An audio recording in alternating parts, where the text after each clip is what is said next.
I discovered this thing sparring with a karate devotee who had, I think he was then third degree. Very good, very strong defense. And he mentioned parenthetically that his wife, his Chinese Hawaiian wife, could put his lights out with not a whole lot of trouble. And I said, well, how would she do that? He says, Kung Fu. Uh-huh. Well, Ed was always filling my head with these incredible stories of martial arts and Kung Fu, which I had never heard of, and in fact nobody had ever heard of in the Western world. I mean, it was not a word or two words known in the English language. You will follow me. And one day he sits down and he writes this thing about the Japanese legendary samurai warrior Musashi. And in that story was a monk of the Shaolin Temple. And the story of that monk just resonated with me. I loved that character. I suddenly got this idea. It like burst in my brain, and I turned to him and I said, Ed, it's a Western. And he said, what? I said, it's a Western. The Shaolin monk, bring him to the West, it's a Western. And his mouth dropped open, and he realized that was it. The concept of the series was of a person, a man who was not involved, a man who avoided action at almost any cost, and a very quiet, seemingly passive man, and no one understood how we could make a television series out of that.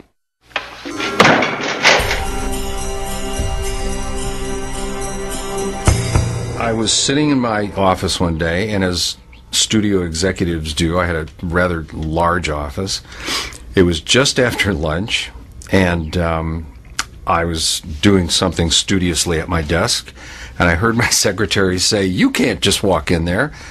And I looked up, and there's this very large man coming at me, lumbering across my office, and he throws a script down on my desk, and he says, the movie guys don't want to do this. I thought maybe you'd like to have it. And it said Kung Fu. And I said, what's a Kung Fu? I think I had some for lunch. I got it on my tie. It's very, very difficult to sell an original idea. Kung Fu took a long time because nobody understood it. Nobody knew what Kung Fu was. As I said before, we were two kids from Brooklyn who invented this thing, in a sense. I thought, there is no way this could be a television series.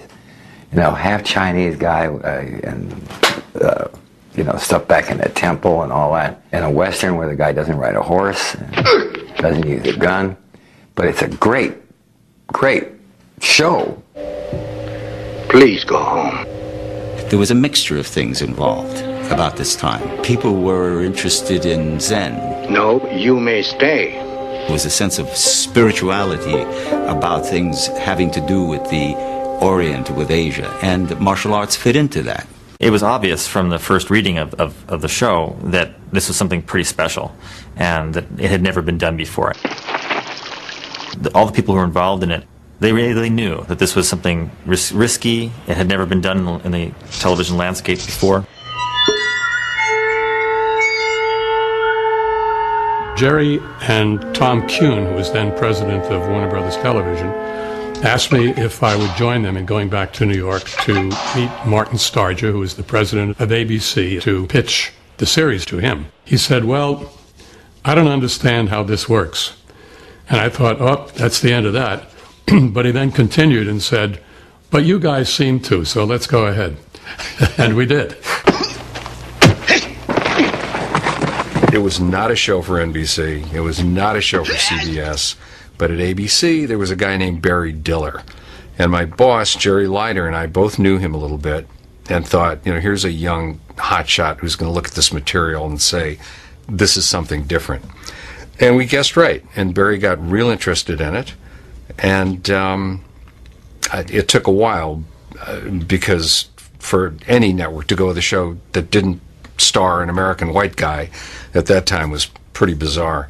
But we finally got an order from them for one 90-minute movie. At that time, Barry was like, I think he started the TV movie of the week, and they were 90 minutes at that time. And then, they got a lot of mail. The show did very well.